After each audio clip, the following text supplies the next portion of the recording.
Welcome to the Morning Nerdy News. I'm your host, Gray Falcon. Well, we're getting started late today, and that's because I thought I had a chance of getting a 3080 graphics card. But unfortunately, the drive out 30 minutes later I got there, I was 12th in line for something that the store only had 4 of. So, no luck there. I spent a little bit of time, I did go in because the store did list an open box one.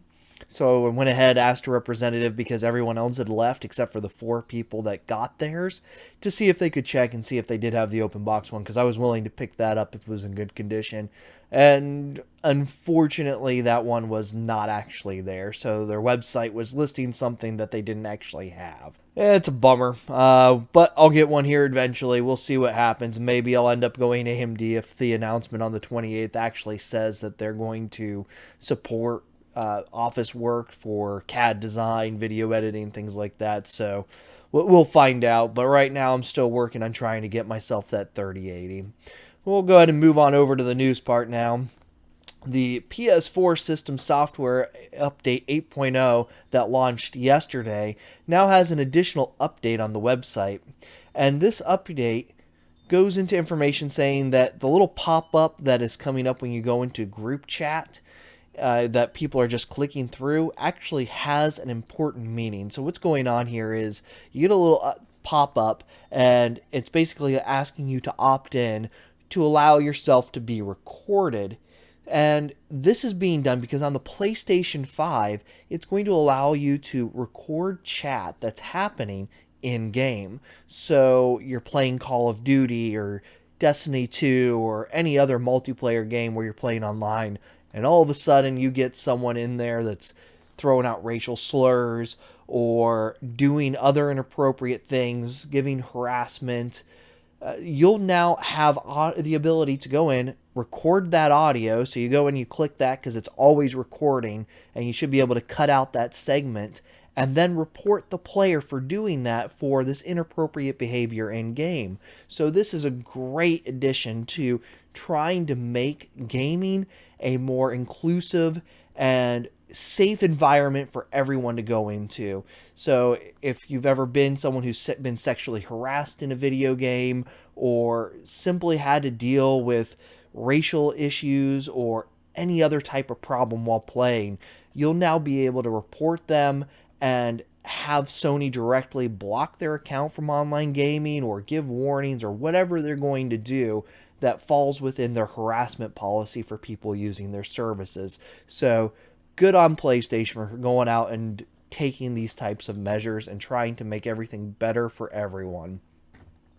And additional PlayStation news, we have the first look at the PlayStation 5 next generation user experience. They have the YouTube video embedded as well. They have a little bit of other information in here, but most of it isn't very useful. You pretty much have to watch the video in order to get any information. But right here, we have the actual what it's going to look like on startup if you're starting up directly from completely powered off. So you can see here you got your normal PlayStation Store. Most of this looks pretty much the same across the top for what we have now, but it's just reduced in size, so there's more energy put into the actual image in the background rather than making the little icons the primary view for what's going on. And then they also have additional must-see, so you go down there and if there's news or new games coming out, they can highlight things. So hopefully this is something that they'll do with indie games, especially ones that appear to be big but just need that little bit of extra oomph to get out there and be advertised that it's out there, in addition to, the AAA titles that they're showing off down there, or the PlayStation Plus collection that's available with it. Now, if you come in and you have your system where it was in rest mode and it just powers back on, you get this screen here. And it has your game still loaded in the background and has these, which are called cards. And these cards have information on them for how much of it you've completed. So say you've run through an area and only done a portion of it. This particular level only had 33% done. And this one over here had 60% of the progress done. But those cards have some more use. you can click on those cards and they allow you to they pull up information. So it'll say, well, you're 33% in, but we estimate it's only going to take you about 10 more minutes to actually complete this level or to complete this objective. And if a level is larger and has multiple sections, they say for some games you'll be able to load directly into those locations. So it'd be possible, say, a game that has checkpoints. So you're in a specific level and there might be 4 or 5 different checkpoints, but let's say you missed a collectible. Instead of having to play through the entire level, you would be able to go back later, click on the checkpoint where that collectible is available to load into the game and go get it. So really just simplifying and making things for collectors, or if you miss something, a lot simpler for people. So this will help encourage people going after those trophies. Now, if this makes a difference on where it falls on that sliding scale that they showed with the new trophies for how it's going to be, between 1 and 299 for a bronze trophy, and then there's 3 different tiers of those bronze trophies, I don't know. Maybe if you get it on your first go through, it's worth more than if you get it on your second go through. I've got no clue. But it is nice to see that they are making it easier for people to go and enjoy games and collect things from that. And I'm just going to click through here. So this is the opening scene. You boot in really quick, and it lets you select the user. This one shows that this user has already been playing. This is where the game save is. Has their little face icon in the bubble. And then it clicks in just like we showed you before. And we come in here, and this is... Oh, come on, pop up. That's game based. So you go in here, you can view parties, different party information, and they say that parties are no longer what they were before. It's not just voice chat. So you can have a group of friends where you can share information. So let's say you take a video clip or a screenshot and you want to share it with your friends. You can drop it into whichever group of friends that you want to see this. And in addition to that, it'll have a marker. So if one of your friends hasn't played this game or is in the middle of playing it, they'll get a spoiler warning because your system already knows if you've played any of this. It already knows how far into a game you are. So if you've passed this point, it won't give you that spoiler. But if you haven't been through there, it's going to pop up, hey, do you really want to see this? Because this is going to have information that you haven't been through yet. So that's a really cool little feature that they're adding in with that for just being able to share things through the create button, I believe it is, and just pop up on card information for where you can explore for official news. You can see that little icon there. That's the icon that's actually used for this. And this is all being accessed while in the game. And you can still go in, you press the little PlayStation button, or tap it, they said. If you hold it, it probably brings you back to the main menu or the shut-off screen like the PlayStation 4 does currently. And it lets you just pop back into the game and continue playing. And if you tap it, it brings that stuff right back up again with all the different user interface pieces down here. They say that you can now dictate, so if you were sending a message to people, this is what I was talking about earlier, where if you click on the level, it will show about 10 minutes remaining and total progress 33% for that particular level, and being able to drop in and out. So it would have a list in here for optional locations to drop in if the game had and you had already been to the point where you could drop into those different locations within a specific level.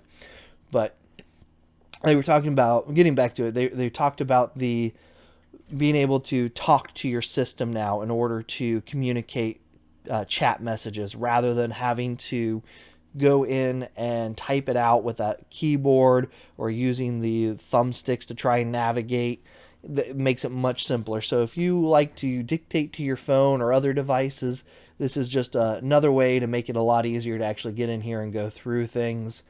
A little bit of view of them just walking through the game here. And let's see here. They get in here to another game, so you can pop over to another game. So it has that quick load feature and allows you to continue on in something else while still having your other game saved in the background. So kind of just like the Xbox, where it knows how to jump in and back and forth between different games really fast. We're going to get that same type of feature here with PlayStation. It just looks and goes through a little bit different, but it's really just effectively the same idea, that they can load off the hard drive so fast that when you close out and go to another game, it's instantaneous between going to those different ones. I don't know if it's just a save file or if it's actually holding the game and you have an actual quick resume type thing like the Xbox does, or if it's just a full load and the system is just so quick that it just drops you right back where you were instantaneously. So we'll have to find out more information about that. Here's where they're talking about doing screenshots and being able to share that information. They talk about the information for the spoiler alert and everything. So lots of really cool and interesting things to go through here.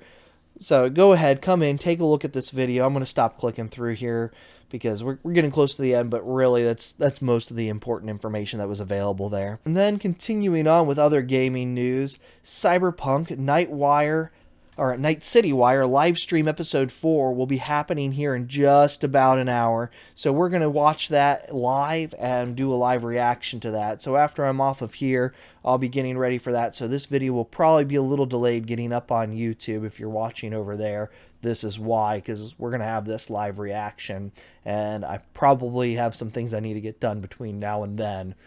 And then continuing on with some other next-gen news, Xbox Series X has optimized its launch day titles, and they have a list. This is over on Wccftech, and you can see through here, like Assassin's Creed Valhalla is available through Smart Delivery, Bright Memory 1.0. So since this doesn't say Smart Delivery, that would mean it's something that has to be purchased on the current or on the next gen system, so on the Series X or Series S, in order to get those. And then they also have the games that are indicated by, if you have Game Pass, you'll also have this available via Smart Delivery to get your save brought over from the old gen system and get those enhancements as well.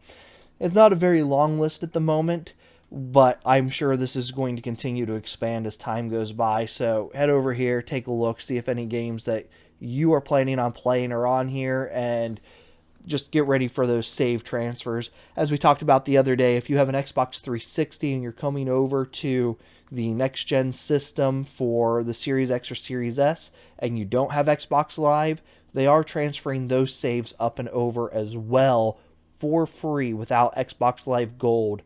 And they're just doing that in case you kind of missed last gen if you weren't part of the Xbox One generation, but you still have those games that are older that you'd still like to play and bring up. You can do that with them. And Microsoft is extending the Xbox Elite Controller Series 2 warranty as class action looms. They are having some joystick drift with some of their controllers. They're having connection issues with some of them, which I have personally experienced the connection issue. I also have a rumble issue where it sounds like the rumble is going off too hard, but it was after the 90 days and I wasn't able to get an exchange done on it. This will allow me to go in and swap out my controller and hopefully get those issues resolved because of this new expansion on the warranty. So if you're having any of these issues, make sure you go in, check this out, and get that taken care of. 1UP Arcade Infinity Game Table is live on Kickstarter, features dozens of games. Now it says live on Kickstarter, but when I went over there, I was not able to find the actual Kickstarter, otherwise I would have put that up here. And when I go to their site, it says the Kickstarter is coming soon. But what this is it's an actual coffee table that has a video screen in it. It's basically a low-powered computer in your coffee table, and it allows you to play just basic games from Hasbro and other companies if they are willing to go in on this. And you'll be able to play things like Monopoly, Battleship, Chutes and Ladders, Connect 4, and you can just read through this whole list, but a lot of classic games that you would normally have to break out a board for, spend a lot of time setting up and tearing down, and this will allow you just to, with your family, jump in and play really quick just by tapping on the screen. So go over there, support them when this actually does go live.